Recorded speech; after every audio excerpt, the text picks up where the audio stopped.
Hi, everybody, and welcome to Backstage. As you well know, the Division of Education at Conn-Selmer is a big part of the whole corporate mission. And those of us who are part of the Division of Education, well, it's made up of teachers. We're all teachers. And I'm sure those of you who are teachers, have thought many times, I wonder what it would be like not to be in the teaching community, but maybe over in the business world or the corporate world. And our crew, I call straddlers. We have one foot in corporate and we have one foot in education, or one foot on the pier and one foot on the boat. And we're always hoping the boat won't pull away from the pier where we have to make a choice to go one way or the other or fall in the water.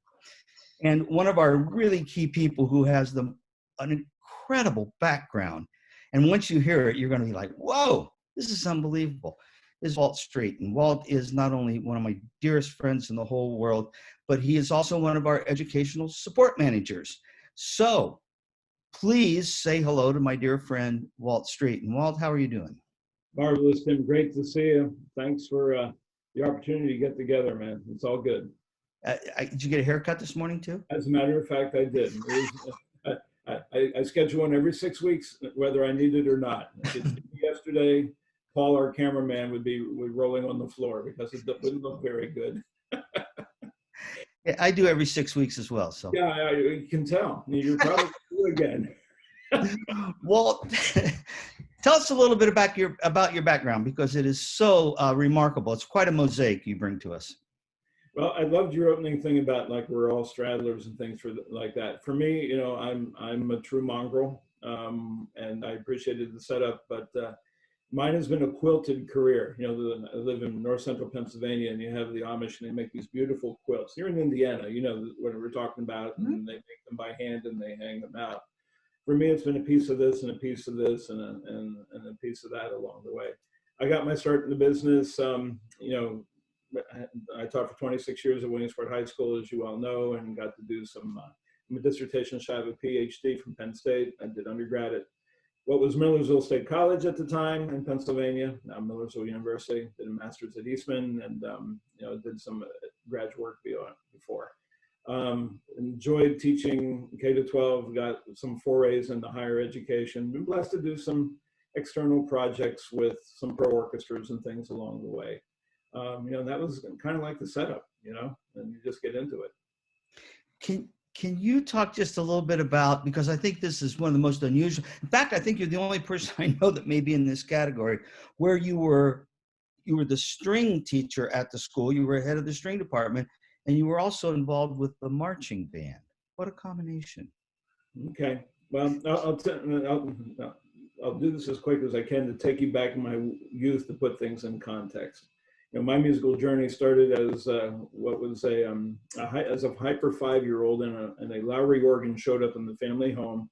And that was when they had the pointer system, and you learned how to play from there. And in 4th grade, it was time to do band instruments in the Harrisburg, Pennsylvania public schools. And I wanted to be a trumpet player, but there was no money in the house, and my mother had a violin, so hence we started on violin. And my father, who was a former clarinetist and a beautiful Irish tenor, I guess decided to test the kid out a little bit. And the following year, I ended up with a saxophone, not an alto or a tenor, but a C melody saxophone that he had bought from a pawn shop in Philadelphia. Because the C melody saxophone looks like, if you're not familiar with it, it looks like a tenor, but it's pitched in C. And it's a favorite instrument of the string bands, the great fraternity of string bands that march in the Mummers Parade in Philadelphia. So it was fun watching the elementary band directors trying to, what are we going to do with this guy? I learned palm keys quicker than anybody in the history of saxophone.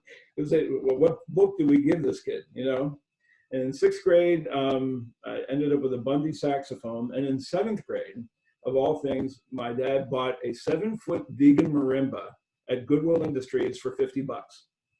And what does a kid do with a marimba? This is the mid-70s. He gets together with 4 of his buddies, and he's playing a band and started doing Herb Alpert and Tijuana brass covers. And then from there, I'll never forget, it was Chamber Hill, Harrisburg, Pennsylvania Fire Hall, New Year's Eve. I'm 13 years old. We got booked for this gig, and they kept passing the hat and passing the hat, because the more they drank, the better we sound. And you know how that is, you keep playing the same tunes over and over again. I walked home that night with $130 in my pocket and said, I'm going into business. So that was that. But in high school, so you know, you follow the path. And I played lead alto in high school stage band. I was in the first clarinet section. In concert band, I was first violinist in the high school orchestra. And then for whatever reason, the band director said, you know, drum major aged out. We're going to send you to the Smith Walbridge camps. Remember those with Gary Smith guys? Sure. And you know, went and spent a week out there, and you know, learned kind of the Big Ten thing, and the progression continued. And then the invitation came at Millersville. Their gentleman had graduated. They did whatever scouting, and so I was put in that position. And so all through college, to get to your question, I played violin and then picked up viola wherever needed on the orchestral side of thing, and then focused on saxophone on the wind thing. And it was the combination of those two, as unusual as it was, that was the setup for me to come to Williamsport, because the position that they had, and you know our dear friend Ken Ressler, also at that time our good friend Gary Markham was a high school band director at Williamsport at that time. Marching Millionaires were massive. And there was this little string program that was being rebuilt from the bottom up. So there's 250 kids in marching band. And my first orchestra was 11 kids in this little closet room where we basically mustered enough to be doing 9 o'clock and knock music at the end of the year. But they needed someone to teach woodwinds, assist with the marching band, grow the string program. So my career kind of became like a seesaw over time, which was 90% winds. I taught elementary band in the Title I school. And that was just an awful lot of fun. That was part of rounding out my gig. They had to keep me busy enough because the orchestral thing was small. And then, you know, fast forward 10 or 15 years, and then it became full-time, you know, pretty much full-time strings, and I had to kind of leave the marching band thing aside, because I started this thing called Strolling Strings, and then it became my marching band, and there was only enough of me to go around, so that was a change. But anyhow, that's the Cliff Notes version. Well, I think what's interesting is most of the people watching this, you are part of each of those genres, so they can identify with each one. I mean, you've eaten something from the entire buffet, which I think is great. Walt, because we always talk about how important teachers are in the musical community, the teachers themselves, subject matter certainly, discipline certainly, but the teachers, how important they are. Who were the people that influenced you, that mentored you, that you looked up to? You know, I think of the guys that gave me breaks when it might have been questionable. And it started with my, I'll run through the list real quick. There was Mickey Cochran, who was my junior high school band director. We had moved from the city to the suburbs. And so I'm walking into this new school as a 9th grade kid. I don't know anybody. You know, it's that tenuous time in your life. And Mick just helped pave my way. You know, made me feel very welcome, gave me opportunity. I would end up playing organ for when kids were coming in for assemblies, because he was a commercial musician, and you know, and he saw enough. So he gave me experiences. High school band director Noel Staley believed in me and gave me the chance to do the, you know, the drum major thing. Ron Schaefer, retired from Hershey, Pennsylvania Public Schools, was the conductor of the Harrisburg Youth Symphony. I was always his assistant principal, second violin, because I really played out of tune, but because I could. My high school band director was a fanatic by playing Fillmore marches and stuff all the time. And you know, I'm playing clarinet, so I could sight read anything. So he would put somebody who played in better tune with better technique next to me, and we complemented each other along the way. At district orchestra, you know, whenever you go for the competitive district and regional festivals, by the way, I loved, you know, going there, because I made such friends with the timpani player, because I was always in the back end of the second violin section, hanging out with the drummers and whatever. But back to the mentors, John Colangelo, my sax teacher at Millersville State College, was one of the key players in my life. And he was, you know, he was the great sax teacher, but he was the guy that steered me through, you know, kept my train on the appropriate track. And he was never afraid to say, Straiton, if you ever get the urge to practice, don't fight it.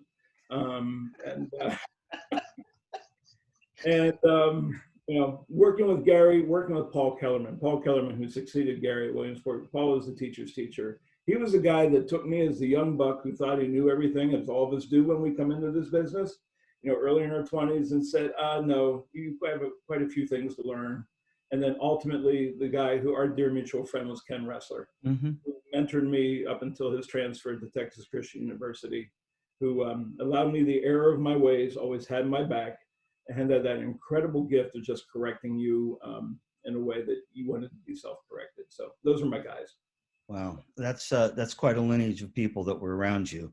What was it they say? You want to be the best, surround yourself with the best, Amen. And and that. also, think of your career. I think of my career. We all end up becoming a unique sum total of all of our parts. You Exactly. know, and we might know overtly what pieces we picked up, but I think a lot of that also is covertly. You know, Right. working day to day, side by side. You know, borrowing, to your point, from the best of the best. And I've been really blessed along the way, including you. Part of why I'm sitting here is your fault, because it was 2 or 3 years into my teaching gig, and you came to Williamsport, and that was where you and I first met. And gosh, we won't quantify the number of years since then, but I think there's a 4 in the first digit, and I'll leave it at that. Um, Walt, help us out here a little bit. You're an educational support manager. That's the fancy title, right? What does an educational support manager do? Varies day to day. What I would suggest is we are the ultimate relationship creators. Mhm. We serve as the ultimate, hopefully, dot connectors, the comprehensive solution providers. And that the goal is to connect teachers and students and administration and parents and music dealers and help forge a stronger, tighter community, all to advance the role of music education. And what I love about this job is that no 2 days are the same. Because what is today? Today is Thursday. On Tuesday of this week, um, the various phone calls of the day included working with a talented young band director way out in the middle of nowhere in northwestern Pennsylvania. A local private foundation just found $3,000 and his program's bursting at the seams. And could he get a couple more clarinets and saxophones? So that was the first call. Then the next call was with the executive director for the fine arts in the school district of Philadelphia, talking about ongoing needs, assessing needs, and helping provide needs in his program for his 180 teachers in that district. And then got off the phone from there and spoke with my good friend Kelvin Washington at Howard University to hear his story about his drum line playing for the inaugural parade and everything that kind of went along with that. So it's just no 2 days are the same, but it's fun just to be able to find ways to help people and to get people to communicate better and to help them advance their cause. Because no one went into this business for the money. Everyone went into this business to grow kids, enhance the art, build community. And to your question, as an education support manager, that's what my gig is. I am a horrific golfer. I don't know if you play golf. Paul on the other end of the TV screen plays golf, but the name of the game is, depending on where the ball lands, determine what club you use. And when you start a relationship, you tee off, and then if it lands in the fairway, then that determines a club. Or if it lands in the rough, that determines a club. So it's just having the right awareness, which really we just open with, how can we help you? And it might be professional development. It might be through our product offerings, the inventory system, to help people assess where they are. Because to establish a future, you need to know where you are, but you also need to go deeper to see where you've been and help people get the data to tell that story. And at the end of the day, do you have instrument needs? You have a growing program, and you've seen it. My colleagues, Rick and Randy and Sean, have seen it. We go into band rooms. We did a band room visit with my great district manager friends, TJ Wakehole and Jared Cow up in New England. I'll never forget, we walked in and we were doing this little school outside of, pardon me, outside of Reading, Pennsylvania, and we came across a Conn baritone saxophone. We traced the serial number back, 1908. Oh my God. And these are the instruments. And funny, it's like a time-match watch. It's still, it's still ticking and it plays, but there are other things that don't play so well. So it's fun helping them to develop and tell their story that then can help them get resources that they need. And it might be instruments, and we are a business, and we are the last American manufacturer. Or it might be professional development where we can bring people to help make that teacher stronger. It might be a financial consultant to meet with the chief financial officer of the district to figure a way how to make this stuff happen. So going back to the golf metaphor, depending on where that relationship ball lands on the course determines the club that we can play. And that's what my job is as an ESM, to discern that and hopefully help make it happen. Tell us about the string track at Consumer Institute Connect.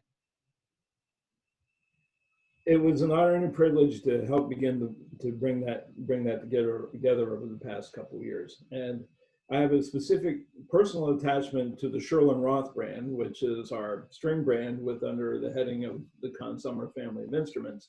It was the grande dame of the school orchestra, Jackie Dillon, who in my second year of teaching, I brought her in to adjudicate, and she said, okay, you're a nice kid and you're going to do okay, but you really need to get your fanny out to the Midwest Band and Orchestra Clinic. And she kind of took me under her wing, and I would bring her in then to help run master classes and things over the years. So it had a natural affection. Then fast forward however many decades, and I'm working with the privilege of helping to advance that brand. So last year was the first time. I mean, we've dabbled with, or we've offered some things previously with the string track, but last year was a real great year, particularly with the leadership of you and Mike Campice and Steve Zaff to take the Consumer Institute virtual. Gave us an opportunity to do some things we might not have had a chance to do. So specifically last year was a chance to celebrate our legacy and to bring in a lot of Consumer or Sherlin-Roth and Legacy Lewis and also Glazel clinicians that were all, again, part of our heritage. And to talk to them on one hand about, what changes have happened in the industry and see where they're going in terms of string education. And then on the other hand, bring in some of the young bucks like Sue Hahn and Scott Laird, a former student teacher of mine who's done very, very well for himself in spite of who he student taught with, and had impact on the industry and just do some things differently. And then it was real fun to bring in Regina Carter, as a kind of a surprise guest artist who talked about, her background growing up as an urban African-American violinist in downtown Detroit. And, she took it to New England Conservatory and then said, no, that's not for me. And I need to find my own voice and to have her share that experience. So, that was last year. This year, we're going to go a little bit wider, hopefully a little bit deeper. Really looking forward. We just started to piece this year's Institute together, but I really like what we have on the table. We're going to continue to bring the best of the best to celebrate the past, extract the best of the future that we know exists right now, that will bring up the finest of the guys who are there, but also with an eye toward the future. Yeah, people loved it. And you did a great job serving as the drum major for the string track to put those two together. How's that? We're dealing with pandemic times. How important is it for music industry and music education to lock arms right now? If there's a stool in your house, there's 3 legs. A 2-legged stool doesn't work. A 3-legged stool does work. And that's music industry, educators, parents, all 3 together. Minus any of those, the stool wobbles and can't stand. And right now, as we view the relationships and the synergy, it's interesting because I think it falls under that heading of the sum total of the whole, or the whole is larger than the sum total of the individual parts. What was that? Was it the 5th dimension? Tim, united we stand. Yeah. Divided we fall. That great tune. On one hand, it's a very natural synergy. You remember the musical Oklahoma? I think it's Oklahoma. Help me here. The farmer and the cowman should be friends. I think it's from that Broadway musical song. And it's sometimes, as an ESM, it's a great opportunity to remind the teacher that dealer with a profit incentive is not the enemy. And it's also sometimes appropriate to remind the dealer that a teacher needs the services above and beyond just the best price. And particularly as we all live now in an Amazon-ish kind of world where instant gratification and get it in 48 hours or whatever, this relationship is just absolutely critical for the health of programs, the health of communities. all the way around. That they are inextricably linked, kind of like my fingers in this pen at this particular juncture. And one without the other, isn't as strong as when they're all bound. Yeah, and the ESMs certainly. I mean, for everybody that's listening to this, regardless of what's going on, pick up the phone, get to them. They'll be. I mean, they're Redditors of the music world. They'll be there. They'll help you. They'll take care of you. Okay, we're gonna play word marathon here, buddy. I'm gonna throw a word at you, and you just react to it. How important it is in this journey that we're all going on together to get to the destination of music for every child someday. All right. So here we go. Communication. There's this guy named Lotzenheiser who I think has written a couple books on the topic. And my top three thoughts are communication, communication, and then more communication. You can never have too much communication. Sometimes when we think we should let something go, we shouldn't. And you always want to be cautious to never overplay your hand. But that, I think, has to be at the forefront of your mind. If you're going to advance your relationships with your kids, you've got to communicate. If you're going to have a successful program with the background of parents and administration, you've got to communicate. You really have to communicate in that regard.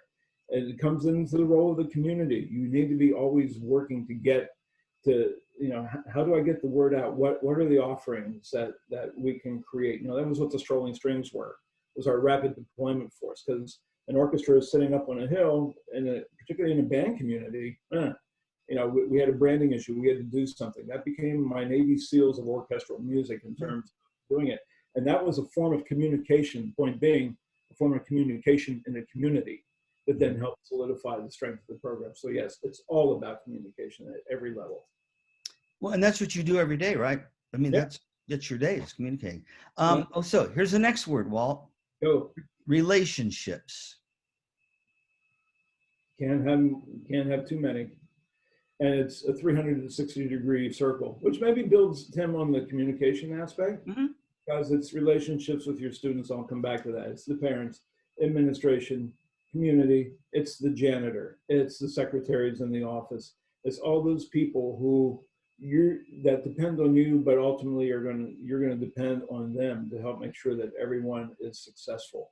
But particularly, I'm struck by, as you brought that up, a conversation I had with an educator yesterday about, how I've got to do this Zoom thing, and I'm half the time I'm with kids live, and the other time I'm with kids by themselves or at home. One of the best things, and it comes back to the old algebra pride, pardon me, on the back of the coat, we have that unique opportunity to forge relationships, particularly with kids, particularly at this time of isolation. People just not being together. And if nothing more, right now, you can have your ensemble thing, and you can have your ensemble rehearsal, and maybe you're going to try and do virtual sectionals. But I think the communication piece, one-on-one with Johnny, the euphonium player, Johnny, just checking in on you. How are you? We are uniquely positioned to have kids more than a semester or a year. And right now, the best thing we can do, I think, as if I'm in teaching, is I would be trying to find a way to allocate time just to touch base. How are you? It's what you do. How are you doing? Are you doing okay? Things at home all right? We'll get back to normal here, but you're going to be okay, and et cetera, et cetera, et cetera. That's just vital.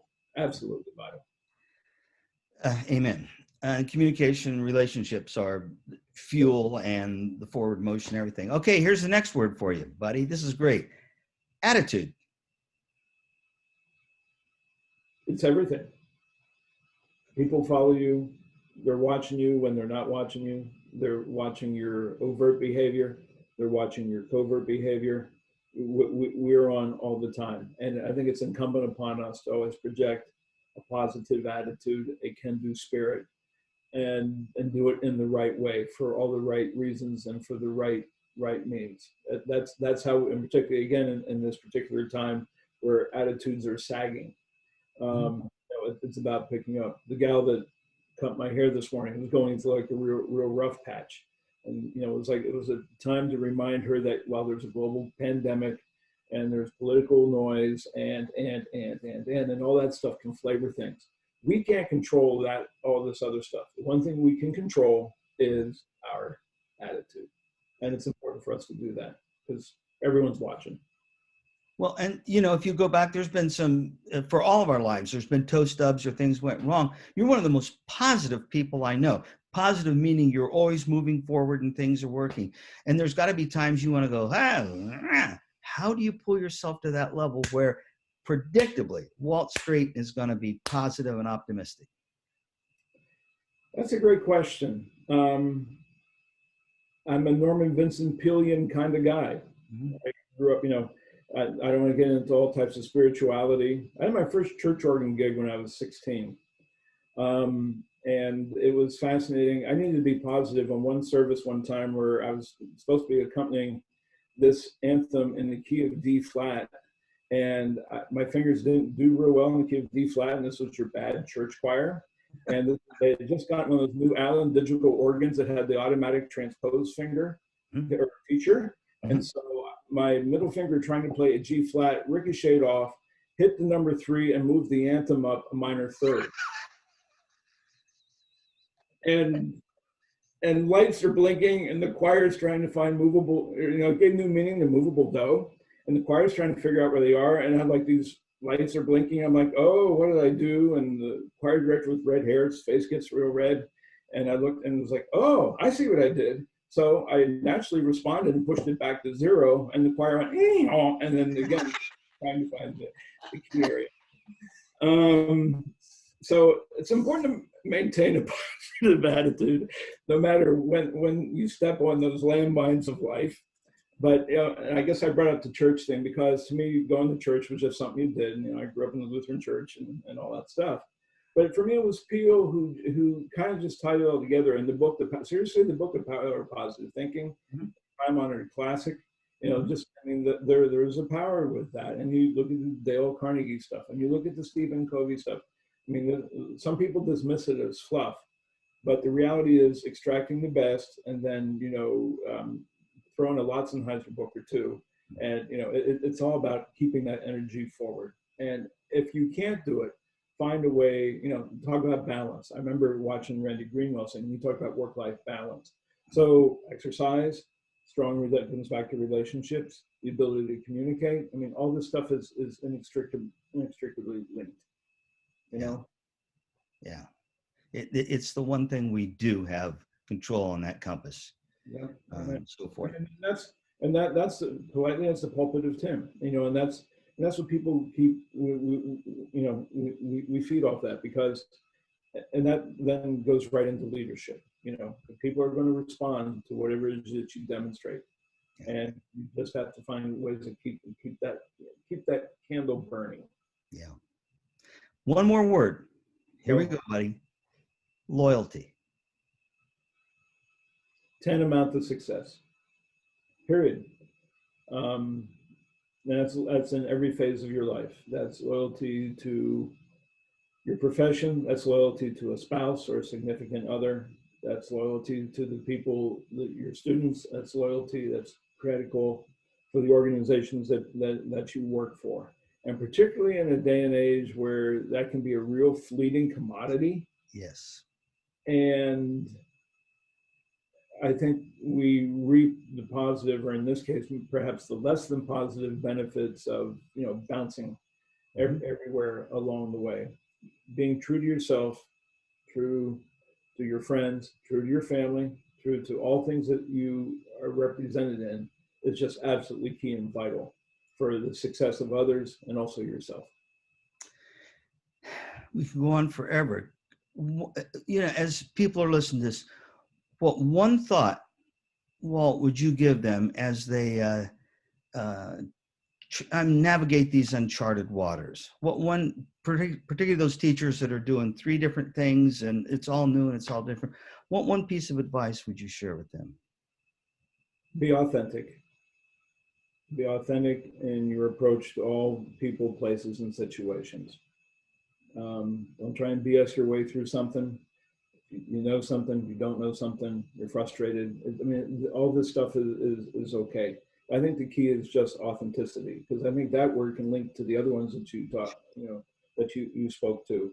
But particularly, again, to your point, in this time and era, it is okay to get frustrated, but we have to work our way out of it. It is okay. I mean, under all the headings and captions, I think just authenticity always, but particularly now, that would be my encouragement. Do everything you can to be the most authentic you can be.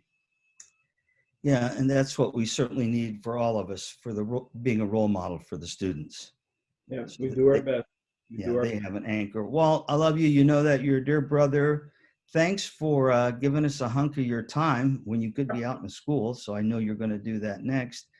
And to all of you, thank you for coming to Backstage again. And we'll see you next time at Backstage. And we'll continue to bring these people to you. We're so blessed and fortunate to have Walt Straiton as one of our Division of Education family members. And you know why the Division of Education is like it is now after you've heard Walt. So chin up. Let's let the music begin. And we'll see you next time on Backstage. Thanks. Thanks, Ben. Bye, everyone.